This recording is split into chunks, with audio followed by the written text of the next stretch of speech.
ahead, Nell, you can go ahead. You got it. All right. Thank you, everyone, for joining us this evening. Thank you, Duane, for being here as well.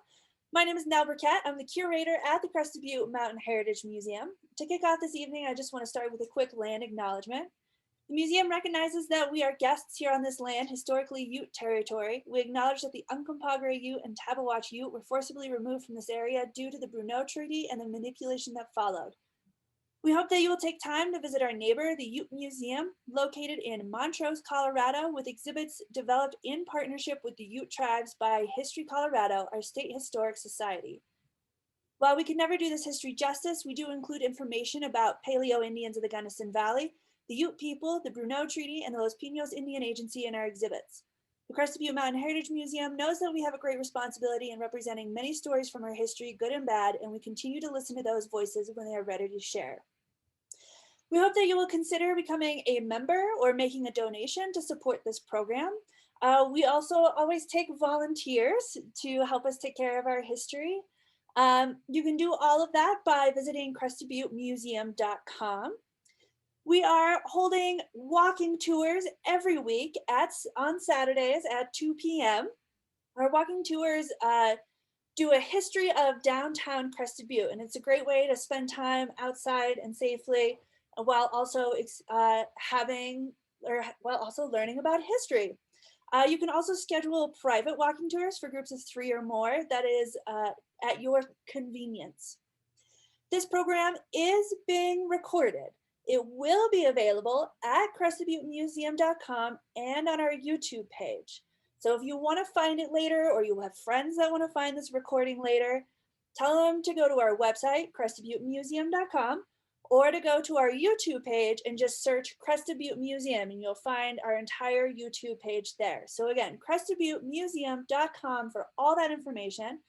You can also find us on Facebook and Instagram, and we also have a newsletter. So if you want to keep up to date with what we're up to, find us on all of those platforms.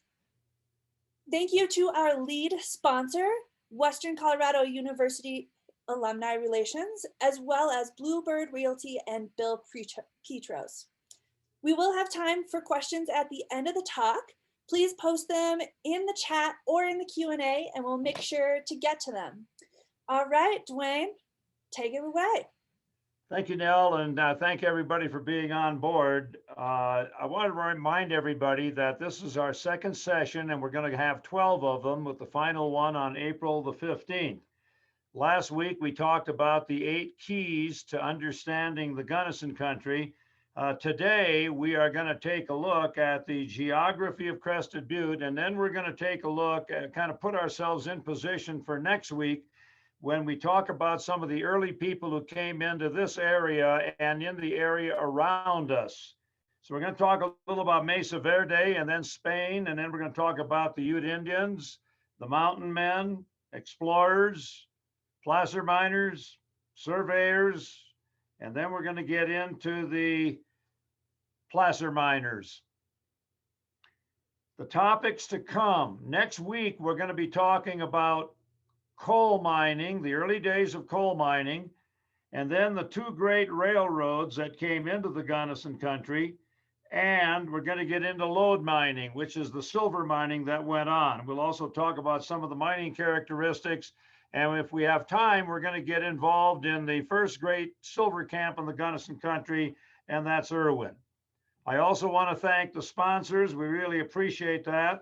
We will have a trivia question at the end of this, and the winner will get a book that I did on Crested Butte, kind of a pictorial history of Crested Butte.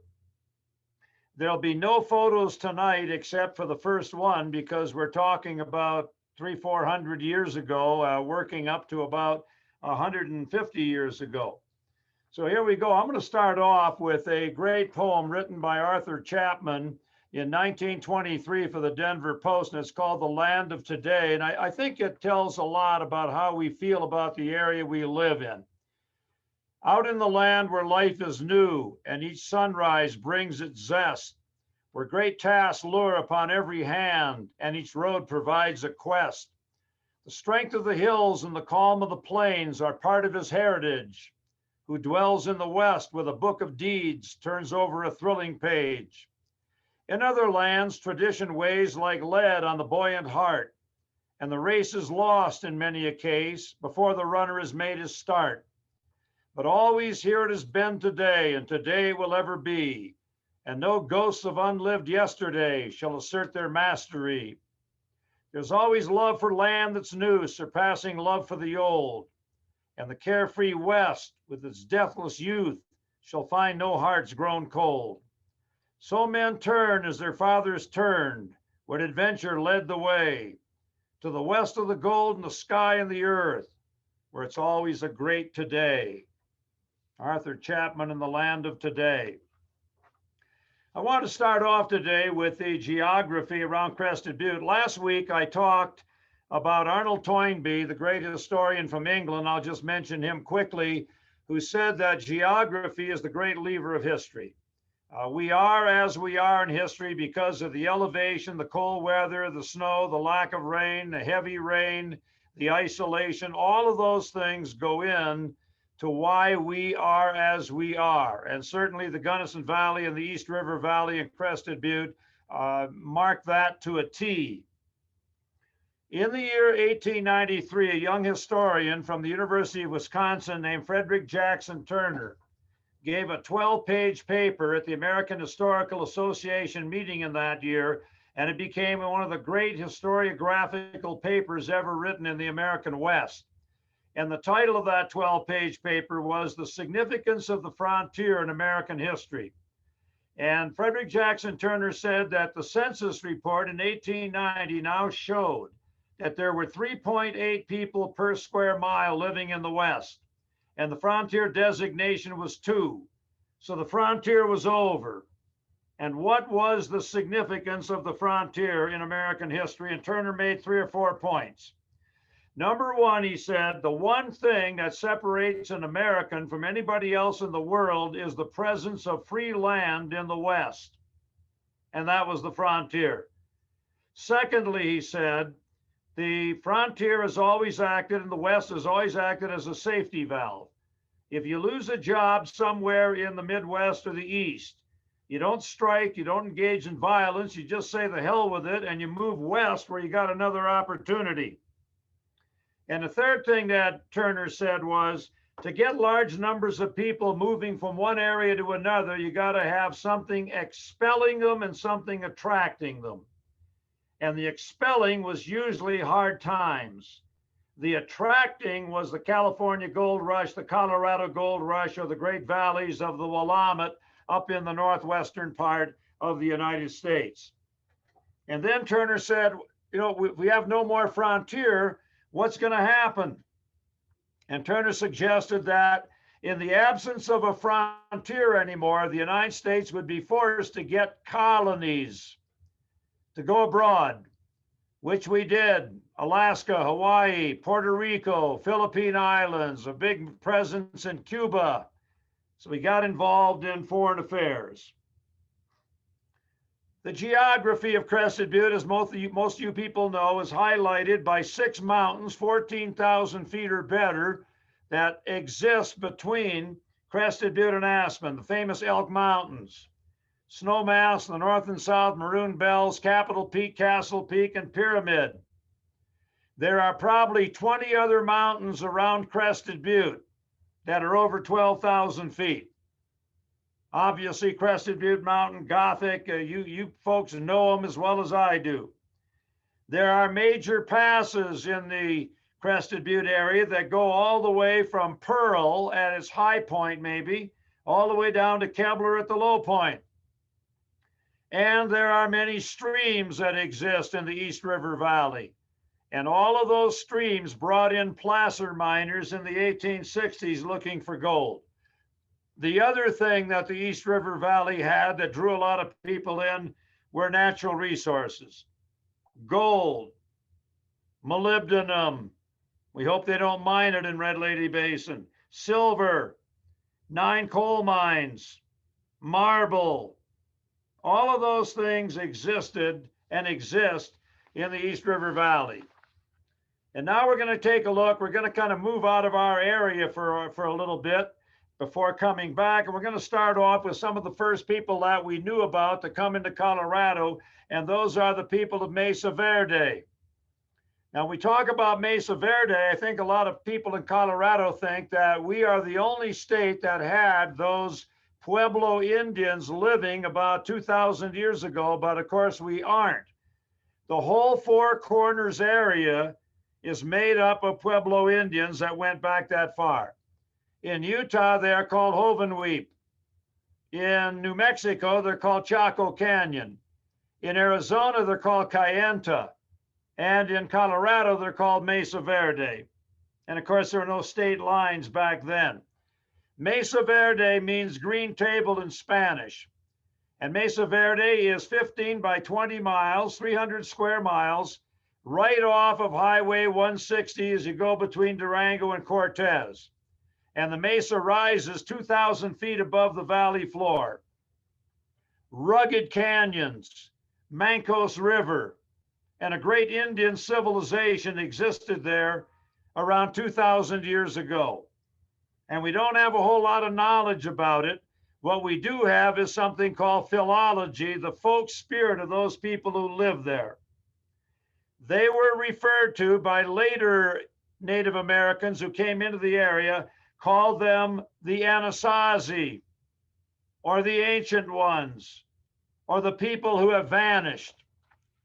From 1 to 1300, they went through 4 major eras of development.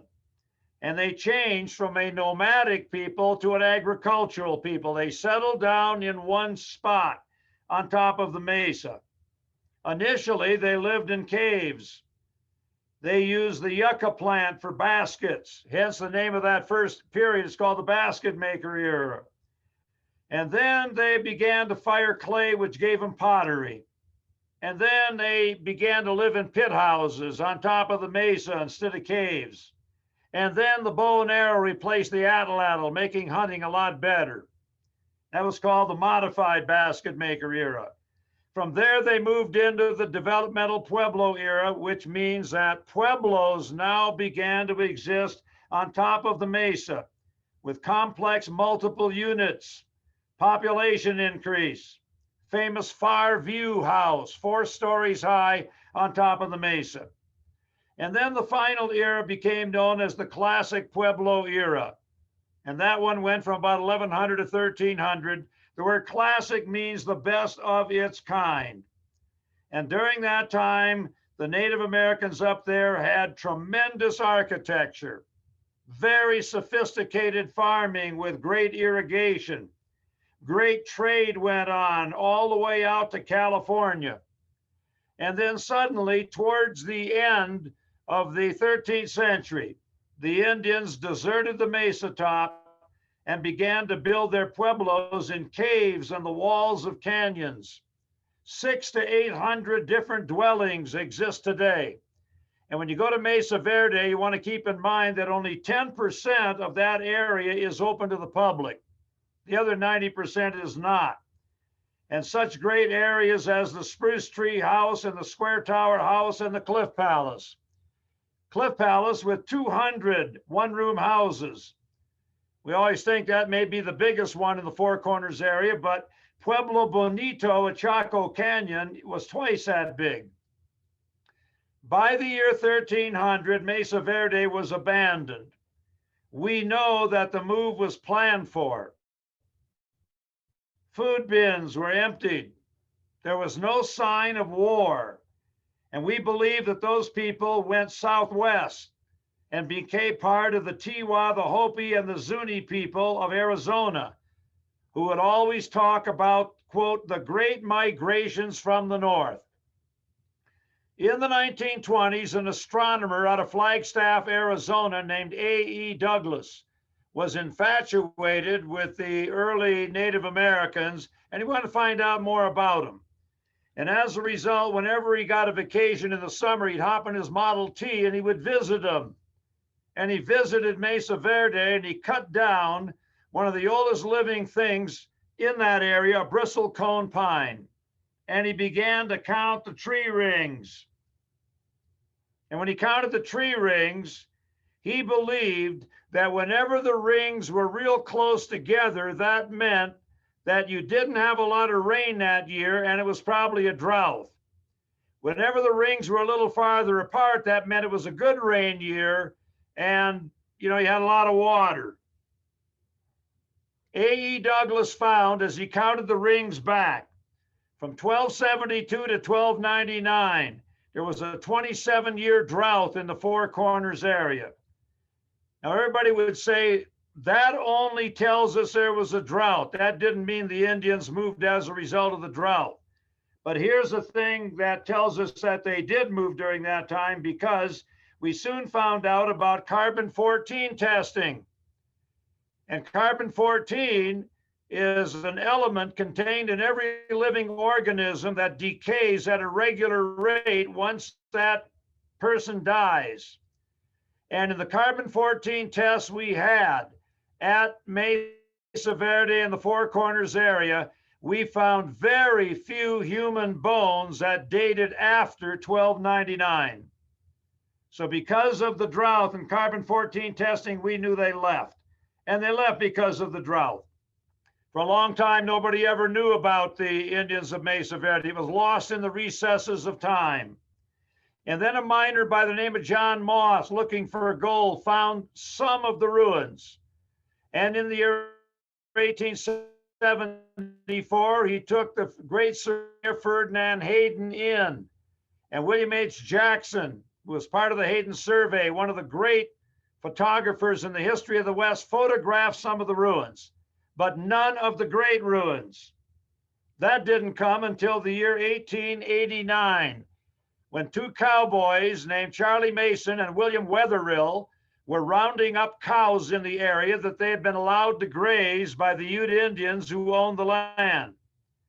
And as Wetherill said later on, it was a lousy, stinking day. You had mist and fog and sleet and rain. You couldn't see anything.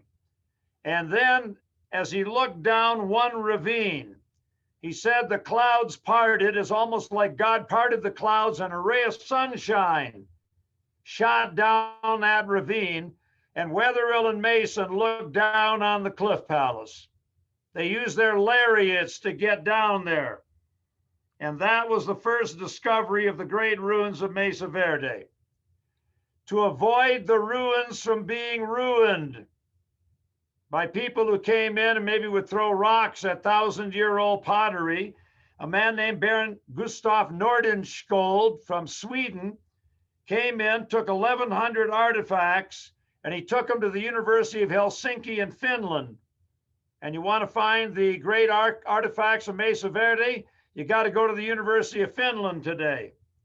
In 1906, Mesa Verde became a national park, with 200,000 people visiting every year.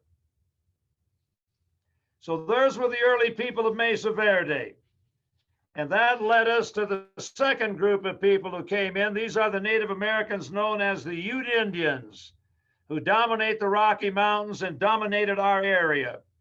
We know today that about 2,500 of them existed in the Gunnison country and the Western Slope.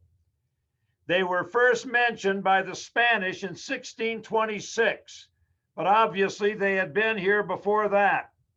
When they got horses, they were, from the Spanish, they were very tough adversaries. Now there's the one photo you're going to see tonight, folks, and that involves the Ute Indians crossing the Gunnison River back in the early 1870s. In the Gunnison country, the lush East River Valley was used as a summer range. And then when winter came on, the Indians moved to the Uncompahgre country, and they stayed there around Montrose, Grand Junction, and that region. There were three bands involving the Ute Indians. One was called the Northern Utes, and they were in the northern part of the state, northwestern part of the state, and their headquarters was right near where Meeker is today, along the banks of the White River. They're also called the White River Utes. Then there were the Uncompahgre Utes of the Gunnison and Uncompahgre valleys. And then down around Toy Walk and Pagosa Springs and the Cortez Mancos area were the Southern Ute Indians. Ute philology still exists in the Gunnison country today. I'm just going to run through a whole bunch of names that are Ute names. Tamichi, Chavano, Juanita, Saponero, Kirakanti, Uray, Chapita Falls, Signal Peak, Cochetope. In 1863, the Ute Indians were moved out of the San Luis Valley because farmers and ranchers wanted their land. In 1868, they are moved out of the part of the western slope of Colorado and west of the 107th meridian, which ran roughly from Steamboat Springs to 4 miles west of Crested Butte, all the way down to Pagosa Springs. The Utes were allowed to have the land west of that line, and the whites were allowed to have the land east of that line. And then in 1873 came mineral discoveries in the San Juan, and the Utes were moved out of that area now by the Bruneau Treaty. And a new reservation was established, and this reservation was called Los Pinos in the Gunnison country. The Ute Indians were given a cow camp, and the cow camp was located right where the 13th green is at the Dos Rios Golf Course, where the Gunnison and Tamichi rivers come together. Dos Rios Spanish for the meeting of two rivers. And there is where Alonzo Hartman and Sidney Jocknick and Herman Luders and Jim Kelly ran the cow camp. And they ran cows in the Gunnison Valley, but they actually ran more sheep. And all those cows and sheep were to be used for the Ute Indians to feed them. In the year 1875, the Ute Indians were moved out of the Gunnison country because this area was now opening up, and they were moved on to a new reservation headquarters 12 miles to the south of Montrose at a little place called Kelowna. You go right by that today, heading for Ridgeway on the right side of the road. They got a gas station and a little general store. 4 miles to the north of that, 8 miles south of Montrose, is another historic sign that says Fort Crawford. And that's where the White Army was to take care of the Ute Indians. Following the Meeker Massacre in northwestern Colorado, when Nathan Meeker and a number of whites were killed by Ute Indians, the whites used this as an excuse to get the Ute Indians out of Colorado, even though the Uncompahgre Utes had nothing to do with it. And as a result, in the final treaty of 1880, the Ute Indians, except the southern Utes, which were allowed to stay, were all moved out of Colorado and onto the Uinta Indian Reservation right near the Wasatch Range in Utah. They crossed the Colorado River near Grand Junction on June the 7th, 1880. And that was it. And this area now began to open up. But the Ute philology has never left us. We still have a lot of the things that they left us from their years, from many years ago. So the Native American Ute Indians. Alonzo Hartman, of course, would later on take up a ranch. And the Hartman Ranch is right where the golf course is today. And of course, above his ranch is the area named for him called Hartman Rocks. Jim Kelly laid out the first post office.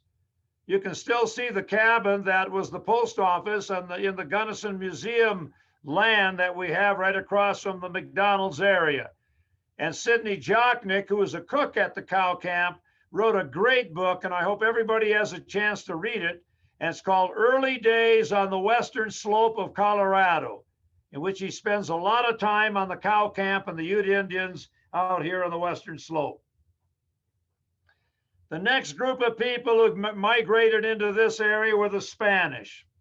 Spain had been the #1 civilization in the world until 1588, when they lost the naval battle called the defeat of the Spanish Armada. In the year 1932, a great historian from the University of California, Berkeley, Herbert Eugene Bolton, delivered a 12-page paper at the American Historical Association meeting, and it became the second great paper in historiography, right in there with Turner. And this one was called The Epic of Greater America, in which Bolton argued that America had a common history. Anybody who lived on the American continent from Alaska all the way down to the southern tip of Argentina and Cape Horn of the Straits of Magellan was an American. And he said, here are the things that we all have in common. All the people who came to America all came from Europe. Secondly, all were Christian. Thirdly, all had to conquer a strange environment to survive. Fourthly, all enslaved the natives. The English had slavery, the Spanish had the mission station, the Portuguese had the encomienda, and the Dutch had the patroon system. And number 5, all of the colonies in America were influenced by events in Europe. They used to say that when Europe sneezed, the Americans caught cold, and all of them eventually broke away.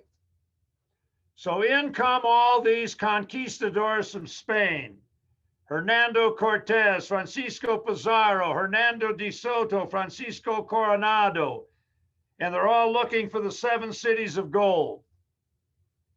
In the Gunnison country or near the Gunnison country, Don Juan Rivera led 20 men from Santa Fe all the way to where Delta is today, where he and his men's name on a tree. They were looking for a good route out towards California to tie up their mission stations. And then 11 years later came the great expedition of the 2 Franciscan padres, Silvestre Escalante and Francisco Dominguez, who made their way right near Montrose, Grand Junction, into Utah. And then they found out the weather was too bad around the Great Salt Lake, and they began to turn and come back. And down around the Little Colorado River, near where the Little Colorado River ran into the Colorado, they had a crossing at the area called the Crossing of the Fathers, which is near Lee's Ferry in Page, Arizona today. And after 6 months, they came back to Santa Fe. The guy most responsible for what they found out was a tough little military man named Mayra Pacheco. He was the guy who really was kind of in control of the expedition. Spain never got one permanent settlement in Colorado because A, too far away from its supply lines. B, they never found gold. C, very difficult Indians. 4, very difficult geography and weather. However, we have found a Spanish fort on Razor Creek in the Gunnison country, and the original name of the Gunnison River is, or was, the Rio de la San Xavier. So we know the Spanish were in here in numbers, but they didn't write this stuff up because all their expeditions were illegal, because they didn't want to give anything to the crown if they found everything, so they kept their mouth shut. Today, out of 700 place names in Colorado, 170 are Hispanic. Sangre de Cristo, San Juan, San Miguel, Alamosa, Rio Grande, Cortez, San Luis, and Colorado itself. And the great philology that we have today, the folk spirit of a people, which says you can tell a lot about people from their language and their customs and their tradition and their art and their music, has all been left to us. Spanish language, Spanish architecture, mariachi bands, all of that left to us by the Spanish. When Spain left, the next group of people to come into the Gunnison country are a group of people that are called fur traders or mountain men. In 1803, the United States purchased Louisiana, Mississippi River all the way to the Rockies, Canadian border in the north, and then the Texas border in the south. And Thomas Jefferson said, we got to explore the area to find out what we have. So Meriwether Lewis and William Clark engaged in the northern exploration of the Louisiana Purchase. And Zebulon Montgomery Pike engaged in the southern exploration of the Louisiana Purchase. When both of them came back and wrote up their reports, they said in the report, the mountains are teeming with beaver. Lewis and Clark got back in 1806, Pike got back in 1807. In 1807, every Tom, Dick, and Harry lined up in St. Louis to go west to trap the pelt of the beaver, which was called black gold. Each beaver pelt selling for $7. Now that would be in the hundreds and maybe even $1,000 by today's prices. In 1819, another man went out west to look the area over, and his name was Stephen Long. Long's Peak named after him. When he got back, he said, the area I have been through is nothing more than the great American desert, fit for jackrabbits, rattlesnakes, prairie dogs, and wild Indians, but certainly not fit for human habitation. In 1807, because of Lewis and Clark and Pike, the fur frontier began. It would last for 35 years. And these are the guys who found the heads of rivers. They knew about the mountain ranges. They knew about the weather. They knew about the Indians. Lewis and Clark and Pike, when they moved through, were only in an area for one day and they moved on. And in the Gunnison country, one of many of the mountain men, and this guy wrote about it, was a guy named Ezekiel Williams, who had engaged in fur trapping along the head of the Arkansas River.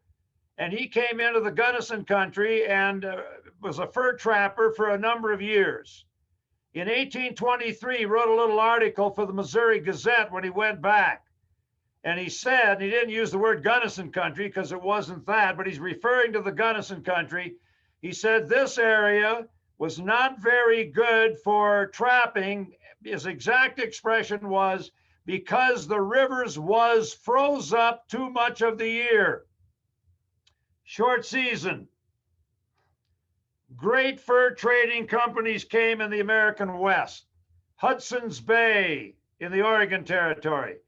Northwest Fur Trading Company, Oregon Territory. American Fur Trading Company of John Jacob Astor, Southern Canada. The Missouri Fur Trading Company, and Williams was working for that one, operating in Colorado and along the Missouri River. And then came the great one, the Rocky Mountain Fur Trading Company. And the Rocky Mountain Fur Trading Company was started by a guy named William Ashley, a Franklin, Missouri businessman who had heard that the best beaver trade was in the Central Rockies. And he sent two men in there, Thomas Fitzpatrick and Jim Bridger, to find out. And they found out that this was tremendous. And Ashley came in 1824, and he realized that the Indians of the area did not like forts. And as a result, he started something that became famous in the West, and that became known as the Rocky Mountain Rendezvous. No forts. You're going to have a meeting between suppliers of the trappers and the trappers themselves at the best place where the fur trade exists. So every year they would decide where they would meet the next year. And that was called a hole in the mountains. Today, Jackson's Hole, Wyoming, Brown's Hole, Colorado, Ogden's Hole, Utah, are all part of the 13 rendezvous points that existed in the Rocky Mountains from 1807 or 1824 to 1845. The three jumping off points for the fur trade. One was Taos, New Mexico, and that really involved western Colorado and the Gunnison country. One was the great area up in the Northwest in Fort Vancouver, now known as Portland, Oregon. And the last one where Ashley came from was St. Louis. The Rocky Mountain rendezvous were sensational. For about a week, the trappers got rid of their furs and had a lot of money. And the next week was a tremendous party with a lot of drinking and shooting games going on. And then, as Ray Allen Billington said in his book, after 2 weeks, the mountain man and his money were exhausted, and they stumbled off in the wilderness again to begin another hunt. The fall hunt always began at lower elevation in the valleys where the streams were running, and ended up in the high country where the streams would freeze up last. And then the spring hunt obviously began opposite. You start high up where the streams would thaw first and finish down on the bottom. So all of these are the Rocky Mountain rendezvous. On the western slope, there were two great forts. Fort Davy Crockett, located on the Green River in today's Dinosaur National Monument, and Fort Robideau, located right at Delta, where they've got the renovated fort today called Fort Uncompahgre. It was started by a guy named Antoine Robideau, who had come in from St. Louis. By 1842, the fur trade was done. Animals had been trapped out. Indians were now very dangerous. And a guy named Beau Brummel in England had invented the silk hat. And everybody was wearing the silk hat now instead of the beaver hat, and the price plummeted. Here is the significance of the fur traders in the Gunnison country and elsewhere. They discovered the area. They knew the area. They helped wipe out Indian power. They advertised the Western Slope. And they eliminated a lot of the Great American Desert concept. And that took care of the fur traders. The next individuals to come in are individuals that I'd simply like to call the explorers. Marcus Whitman, from Oregon to Washington, D.C., going over Cochito Pass, en route to trying to get Oregon in as a state. John Gunnison, 1853, trying to get a transcontinental railroad through. John Fremont, for whom Fremont Pass is named today, up above Leadville, the pathmaker of the West, came through in late 1853. Gunnison was part of 4 great surveys of the West. You're going to survey different areas and hopefully pick the best one out. Of course, the Civil War intervened. And when the Civil War started, there's no chance for a transcontinental railroad. That would not start until 1866. And this one was going to run from Omaha to Sacramento and over a low crossing of the divide called South Pass in Wyoming. It is now 1867.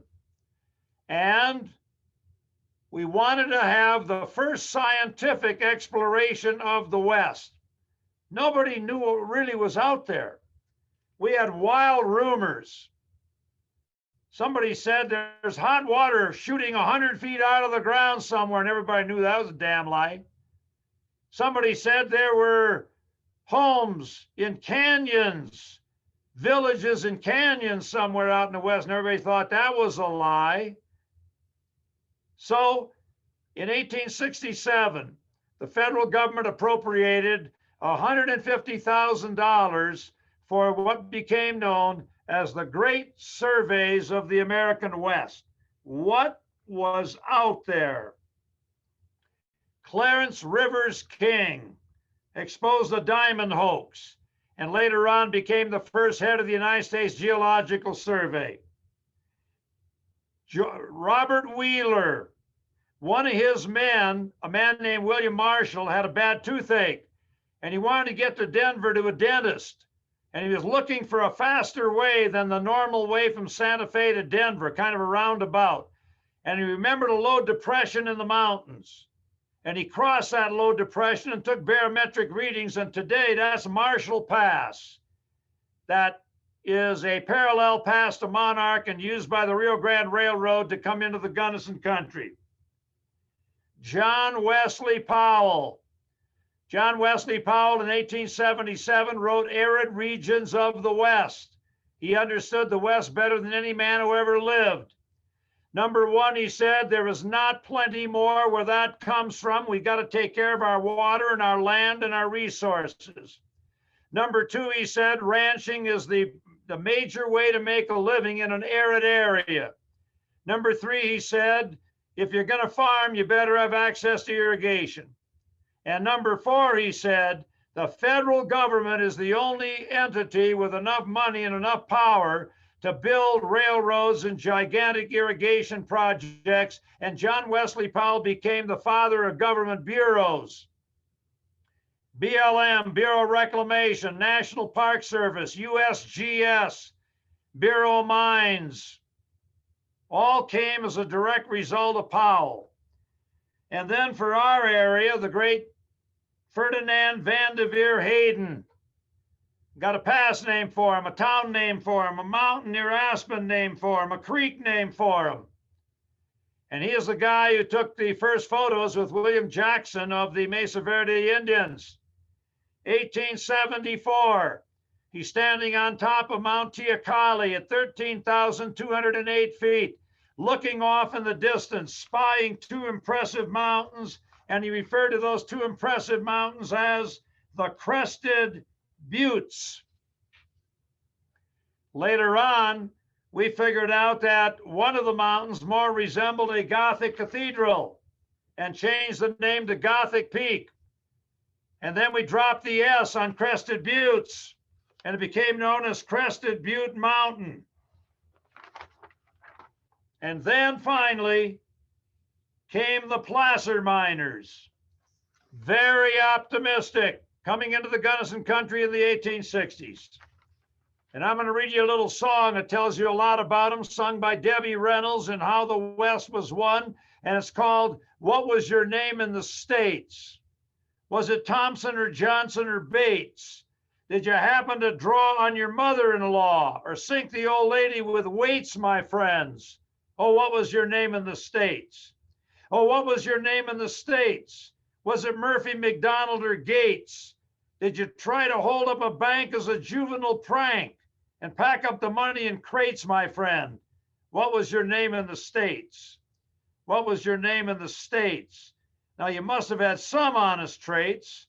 Did you try to abscond with a beautiful blonde? Such minor offenses we tolerates. Oh, what was your name in the States? Sure, and what was your name in New York? Was it Clancy, O'Toole, or O'Rourke? Are you wanted for life because you left your poor wife when she caught you sniffing a cork, my friend? What was your name in New York? Oh, what was your name in the East? And how recently was you released? Are you riding the rails because you held up the males, or was it the females you held, you beast? Oh, what was your name in the East? Oh, what was your name in the States? Though you suffered the cruelest of fates. Way out here in the West, everybody's a guest. So line up and fill up your plate, my friend, whoever you are in the States. Nobody asked a whole lot about where these guys came from. So I'll kind of finish off tonight telling you a little bit about the placer miners. The placer miners came into Crested Butte in the 1860s. And placer mining simply means gold panning. You're panning placers out of the stream bed. So you scoop a little debris out of the bottom of a stream bed in a gold pan, and you gently rotate the water and the debris downhill, and all of the light dirt floats off. And what's left in the bottom of the pan are pebbles or little rocks, and if you're lucky, black sand, which is golden heavy and stays in the bottom. With forceps, you take the little pebbles out. And then you pour mercury in the bottom of the pan, which amalgamates or links up with gold. And then you burn the mercury off. And what is left in the bottom of the pan has always been called pay dirt. Shot, wire, grain, flour, or dust. Free gold. Put it in your saddlebags right away. Doesn't need any smelting at all. Poor man's mining, because all you needed was one guy and a gold pan. Placer mining took place up Washington Gulch,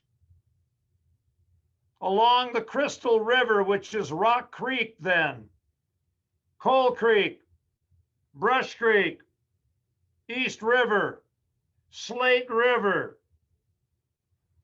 We all know that any canyon or ravine washes water down from the mountains down below and usually carries gold along with it. The perfect example is if you go to Leadville and take a look at the ravines coming off the Mosquito Range. California Gulch, Georgia Gulch, Stray Horse Gulch, and a couple of other, Iowa Gulch, which is another one, Evans Gulch, all flowing out towards the Arkansas River. And that's where great gold mining took place very early. I will leave you with Father John Franklin Dyer, 1861, writes about this in a great book called The Snowshoe Itinerant. Snowshoes at that time meaning skis. Itinerant means he's wandering. He comes to the Gunnison country to bring the Bible to 200 men living at the head of Washington Gulch, where Elkton is today, in a camp called Minersville. He comes over Lake Pass into the north end of Taylor Park. Then he goes through Taylor Park. From Taylor Park, he comes to Spring Creek, where he sees the bleaching bones of 7 miners and their horses killed by Ute Indians the year before. That's why they call it Dead Man's Gulch. From there, down to Cement Creek. From Cement Creek, right by Crested Butte today, and up Washington Gulch. And there he said he preached to 200 miners who took out about $1 million worth of gold in 10 years at $20 an ounce. A lot of money at that time. The placer mining era would end around 1870. And we are going to end right now. In 1870, I'm going to pick it up with the placer miners briefly next time. And then we're getting into coal mining and railroads. And we're going to get right into the Crested Butte area. So now I will give the trivia question, and Nell will come on and tell you how we want to answer that. Nell, tell them how to answer. You got it. All right. So for the trivia question, you're going to post it into the chat. Now, I will say, due to internet connectivity speeds, as well as who's posting publicly or only to panelists, you may not see who's the winner. And sometimes the way internet works out, it kind of messes with the system of things. So from our end, we'll be able to see the winner once you answer in the chat. Type as quickly as you can in the chat. Here we go. Here's the trivia question for the Crested Butte book. Within 20 feet either way, I want the elevation of Pearl Pass, Crested Butte Mountain, and Schofield Pass. 20 feet either way at all three. We'll await the answer. All right. So yeah, remember, you can win one of Duane's books if you can get all 3, not just one, all 3. Got to have all 3. Got to have all 3, folks, not just one. Here's Jeremy. Wait, go back to Jeremy there. I think you got it. Where's Jeremy? 12,375, 12,175, 10,200. Wrong. Lynn next with 12,705. That's right. 12,162. That's good. 10,707. Pay that lady. She got it. All and right. make sure you get her address.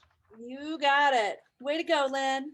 Carol Flater, good to see you. Now, anybody on the chat board want to check in? I'm always interested in hearing where you are. We'll be on board again next week. we do have some questions before we take off here. Go right ahead, you bet.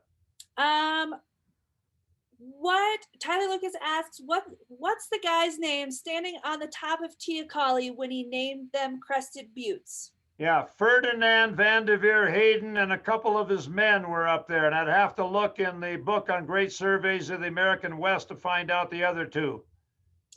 And then the next question from Aaron, what year did you say the miners came in? Miners came into Crested Butte area in 1860. Washington Gulch, Taylor Park, Armstrong Gulch, Rock Creek. Okay. Our next question from Bill Petros. Were the Utes warlike? Were they responsible for attacks at Pittsburgh and Minersville/Elkton? You know, the Utes weren't any more warlike than anybody. The only time they got involved in fighting was when Plains Indians came onto their territory, or they went onto the Plains Indian territory. Now, when the white man came in, quite obviously, they didn't like it. So they wanted to get them out. Now, Nell, I think Lynn was the same person who won last week, and she said we'll give it to another person this week. So we'll go to another person on the trivia question. The next one that popped up was Ashley Upchurch with 12,113, 12,196, 10,792. No, close, but no cigar. The next one was Trent Smith, Crested Butte at 8,909. No, we're not asking for Crested Butte now. We're asking for Crested Butte Mountain. Let's see. Ashley Upchurch came in with the second round, 12,705, 12,196, 10,792. Pay that girl. Pay that lady. Ashley, I will shoot you an email and let you know how we can get the book to you. Any other questions anybody has? Feel free to chip right in. We did get a question in the Q&A from Jennifer Payne. Duane, you teach a class called Colorado History at Western Colorado University. Have you thought about doing that class as a webinar, as a Zoom webinar? You know, that's a very good point, and I think that I'm going to do it. I usually teach it at 9 o'clock on Monday, Wednesday, Friday, but you know, I found out I didn't know a thing about Zoom when I started this in March, but you can go anywhere. And I think I'm going to do that with a lot of technological help. And I think for the people, I will do that in the evening so everybody can be on board, because I think there'll be a lot of people that can't tune in at 9. So a great idea. It's something I thought about, and I think I'm going to do it. Thanks. Any other questions? Lots of people saying thank you. Thank you all for joining. Tempe asks, do you have the photographer of the photo of the Utes that you used? That was a William H. Jackson photo. Mm-hmm. And he wrote a great book about him called Time Exposure. So if you have a chance, read Time Exposure. Thanks, Kirk. Thanks, Dave. Thanks, Rick. We did have, it was great.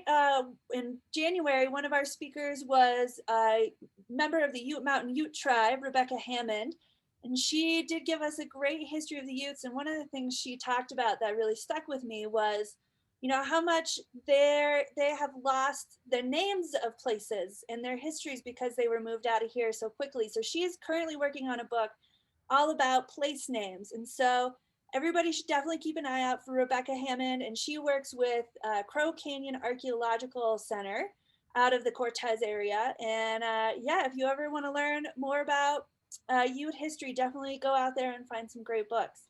I've got a great note from Alonzo Hartman, who Chief Uray talked with, and I'll just give you one tidbit on the original names. Everybody thinks Cochetope Pass means Pass of the Buffalo.